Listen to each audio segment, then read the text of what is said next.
For a while now, one of the dominating topics of the Star Citizen debates, discussions, has been Pyro. Ever since we were kind of shown the new upgraded Pyro, we've been very eager to get into the star system, and it's been a source of a lot of discussion. A lot of people very excited to get there. They feel that Pyro is going to represent probably the biggest fundamental change to how we play Star Citizen in the near future. Now, a lot of people kind of say, the road to Pyro. There are the people who believe, there are the doubters, and then, there are the, we'll wait and see crowd. Salvage players might be familiar with that attitude. But I would actually argue that while Pyro definitely represents a step forward and a cool step forward, fundamentally change how we play the game. Is it the biggest kind of fundamental change that stands on the horizon? I would argue no, it is not. In fact, I would argue that there is something that has a lot more potential to upend how we play Star Citizen, and it's something that is far closer to being a reality in the game than I think most players are actually aware.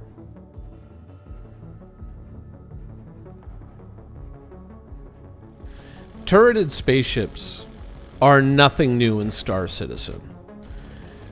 We've had them for quite a while, and being able to hop into those turrets has been a great thing since that came into the game.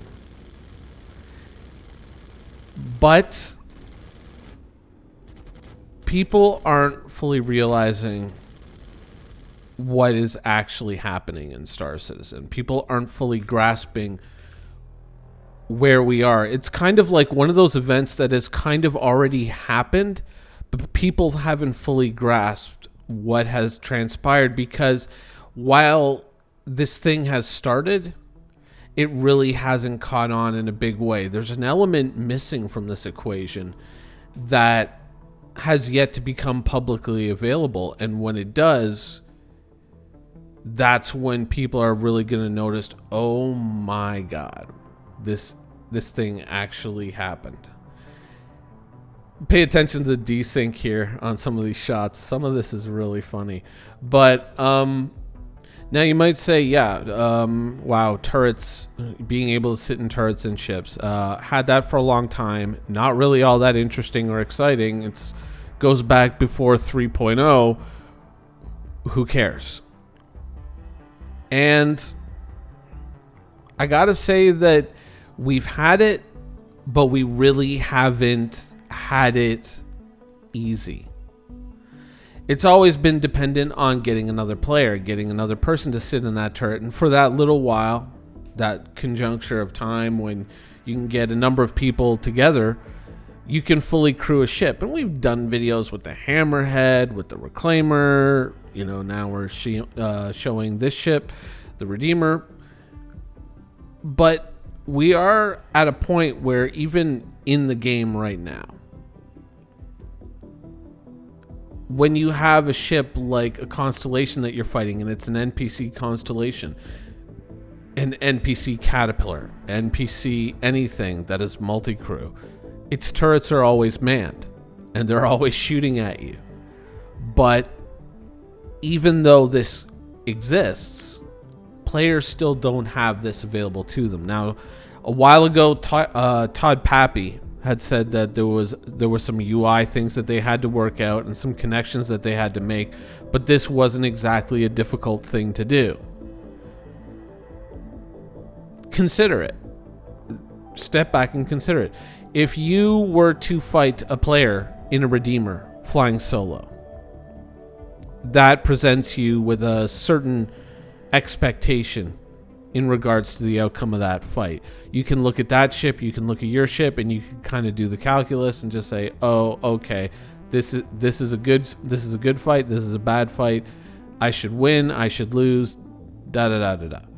But when you all of a sudden realize that now going into any fight with a ship like the Redeemer, with a ship like the Constellation, and on and on and on, Hammerhead being a really good example, you would have to figure on all turrets being manned and shooting at you. There's not a lot of commands that you would really need in Tier 0 application or implementation of this. Fire at my target and cease fire are pretty much the only two buttons that you would need to begin with. Obviously, we would iterate on that. But if you start thinking about all these ships that have multi-crew potential, even ships like the Vanguard, which many people would think, has kind of realized its potential. Not really. There's still a little bit of firepower to be squeezed out of that turret to make that a stronger ship. The Hammerhead, clearly, but even something like the Retaliator, the bomber. We've had a lot of fun with the Retaliator over the years. Or not really over the years, but over the last little while. We'll say it that way. Now, consider that every single turret on the Retaliator is armed and functional for everyone. That is not an exception. That is the rule. And how does that change when you're thinking, here comes a Retaliator, he's attacking one of my capital ships, well, I'm just going to get on him with my fighter. That changes the equation a heck of a lot. Many people will tell you that the Constellation Andromeda is a hell of a ship for running bounty missions.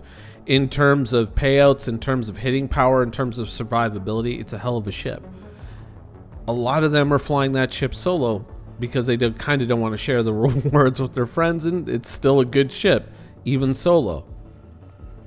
But now think of every time you see a Constellation, all the turrets are manned, and the snub fighter is manned. That makes the ship even more attractive. A lot of these ships are going to get a lot stronger, a lot more interesting. You might look at the Constellation and say, yeah, it was a great ship for running these missions, but now you might be looking at something like the Hammerhead and thinking, holy crap. I mean, that thing is all turrets. If they implement this, and like I said, they only have attack my target and cease fire. Just those basic commands that you feed to NPCs sitting in those turrets. We're not even talking about slaving the turrets to the pilot's control. We're not even talking about auto turrets. Just putting NPCs in turrets, which is something the game already does and has done for a long time. We just don't have access to this currently. That makes the Hammerhead a hell of a mission running ship. That makes the Hammerhead a very potent mission running ship. As a way to farm money in Star Citizen, once you progress up those first few boring ranks of bounty missions and the targets become a lot more lucrative, you can look at some of these ships and start to see that is actually not too shabby of a cash farming method, and it's fun. Blowing stuff up is fun. From a pilot's point of view, there's also an added benefit. You now are able to better spend your attention on actually piloting your ship. In this instance, when I'm getting this footage, I'm actually using the reference of which way my turret operator is pointing to know where the enemy is. For the most part, desyncs notwithstanding. But it allows me to kind of make turns, and you'll often see me turning into his field of fire to give him a better shot, or to hopefully get the enemy into the shot for when they blow up. But it lets me know where the enemies are.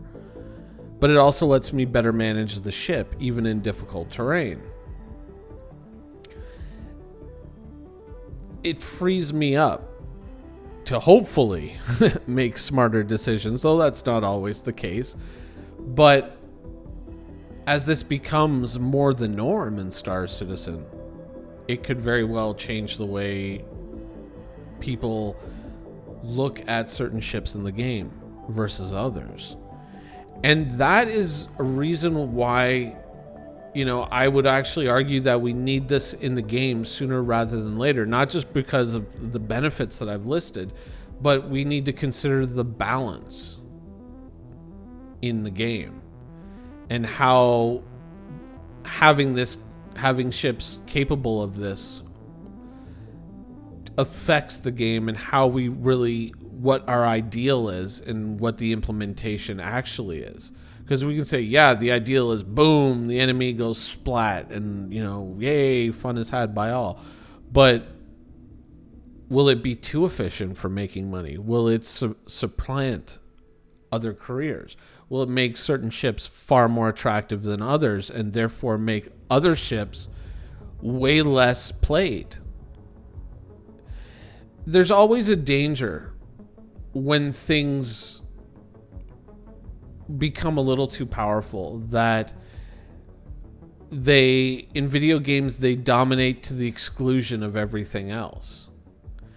Some game companies decide, hey, this is the gameplay that they like, let's lean into it. Others deliberately try to destroy it and end up alienating a large portion of their player base in trying to do that, not kind of embracing where their game is heading, but rather trying to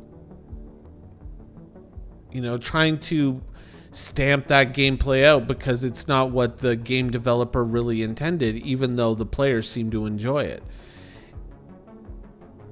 We need to start looking at these things, and we need to start asking these questions of where do we think Star Citizen is going to go and where should it go? Because there's a lot of people out there who would probably look at something like this and say, oh, no, I want to be hands-on. I don't want to have auto turrets.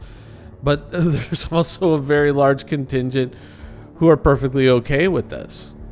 And so we need to kind of experiment with this and see how it performs.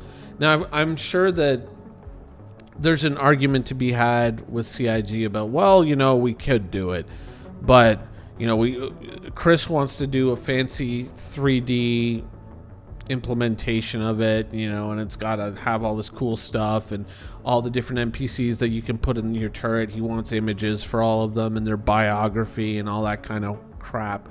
But I would argue that that's not really what is needed at this point. What is needed is the basic implementation so we can start testing and talking about this. Because in many ways, this could be an awesome thing, but in many ways also, it could be not the ideal and not how we want things to turn out. And so we got to kind of, we really do have to have that conversation. But we can't have that conversation without the information and the experience of actually playing it.